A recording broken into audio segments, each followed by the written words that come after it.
وہ فلاح پا جائے گا۔ زخم پہ زخم کھا کے جی، خون جگر کے گھونٹ پی، آہ نہ کر لبوں کو سی، یہ عشق ہے دل لگی نہیں۔ یہ پیار کی بات ہے، یہ محبت کی کہانی ہے۔ عاشق یوں ہی تو نہیں بنتا۔ ہم سارے عاشق رسول ہیں، لیکن ہمارے لیے داڑھی رکھنا بھی بوجھ بنا ہوا ہے۔ عاشق عاشق ہر کوئی آکھے، پر عاشق بنتا مر کے۔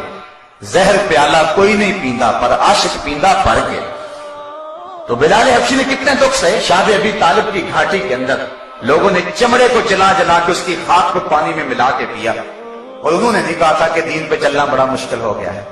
انہوں نے نہیں کہا تھا جن کی پیٹھ پہ کوڑے مارے گئے، انہوں نے نہیں کہا تھا جن کو اونٹ کی دونوں ٹانگوں سے باندھ دیا گیا اور پھر اونٹوں کو ہانکا لگایا، اور جب جسم چرا سرخ سرخ خون کے قطرے گرے، تاریخ نے بتایا جب تک زبان بولتی رہی یہ شخص کہتا رہا فزت برب الکعبہ، کعبے کے رب کی قسم زندگی کی بازی جیت گیا۔ لوہے کی کنگھیوں سے جسم چھیدے گئے، سر پہ آڑا رکھ کے پاؤں تک چیر دیا گیا، لیکن انہیں اف تک بھی نہیں کہی۔ انہوں نے نہیں کہا تھا کہ دین پہ چلنا مشکل ہے۔ ہم شور کر رہے ہیں دین پہ چلنا بڑا مشکل ہے، دین پہ تو چلنا ہی بڑا آسان ہے۔ حضور نے تو کوئی مشکل چیز ہمارے اوپر لازم ہی نہیں کی۔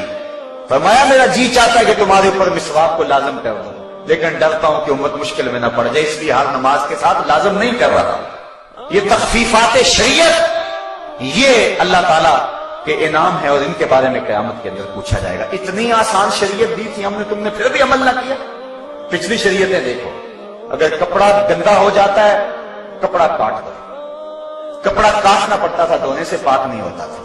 نماز پڑھنے کے لیے مسجد میں جانا پڑتا تھا، یہ اس کے دور کا جو ہے وہ عبادت خانہ تھا، معبد تھا، وہیں جانا پڑتا تھا۔ تم نہیں جا سکتے ہو مسجد میں، گھر میں نیت باندھ لو، دکان پہ پڑھ لو، اپنے ڈیرے پہ پڑھ لو، کھیتوں کے اندر مصلی بچھا لو، جہاں وقت آ گیا کسی پہاڑ کی چوٹی پہ ہو وہاں مصلی بچھا لو۔ وضو کے لیے پانی ہے وضو کر لو، نہیں پانی ہے تو تیمم کر لو، لیکن سجدہ نہ چھوڑنا، اس کے حضور سر جھکانا نہ چھوڑنا۔ کتنی سہولتیں تمہیں دی تھی، کھڑے ہو کے پڑھ سکتے ہو کھڑے ہو کے پڑھ لو، نہیں کھڑا ہوا جاتا بیٹھ کے پڑھ لو، نہیں بیٹھا جاتا لیٹ کے پڑھ لو، لیٹا بھی نہیں جاتا اشارے سے پڑھ لو، پڑھو ضرور۔ اور تم نے پھر بھی سجدہ نہ کیا۔ ان امتوں کے لیے کتنی مشکلات تھی اور تمہارے لیے کتنی آسانی ہے۔ قیامت کے دن پوچھا جائے گا، اتنی سہولتیں دی اور محمد عربی جیسا رسول دیا تم کو، تم نے قدر نہ کی۔ ثم لتسألن یومئذ عن النعیم، حضرت امام باقر رضی اللہ تعالیٰ عنہ سے روایت ہے، فرمایا جس نعمت کے بارے میں قیامت کے دن پوچھا جائے گا نا، فرمایا وہ نعمت ہوا رسول اللہ صلی اللہ علیہ وسلم، وہ حضور کی ذات ہے۔ تم کو ہم نے رسول کریم دیے جن کی زندگی بہتر نمونہ تھی، تم نے کیا قدر کی؟ تم مغرب کے پیچھے لگے رہے، تم ان کی ٹائیاں باندھتے رہے، تم ان کے پیچھے دوڑتے رہے۔ تمہیں آمنہ کا لال نظر نہیں آتا تھا جس نے تمہارے لیے غار سجدہ کے نوکیلے پتھروں میں پیشانی رکھ رکھ کے آنسو بہائے؟ کبھی تمہیں وہ نبی بھی یاد آیا؟ کبھی اس کا خیال کیا تم نے؟